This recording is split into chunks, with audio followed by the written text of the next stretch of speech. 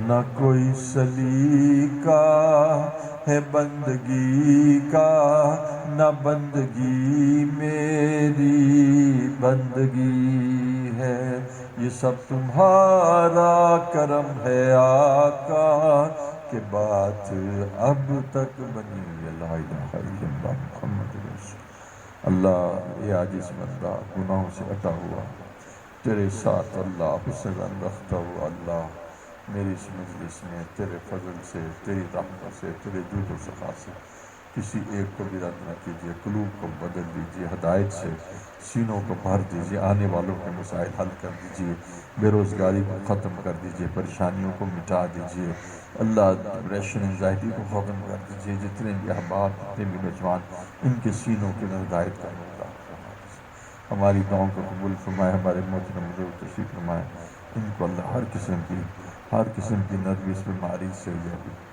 پارکنسنزم سے جو اللہ تو اس ہر شے کا مالک شفا عطا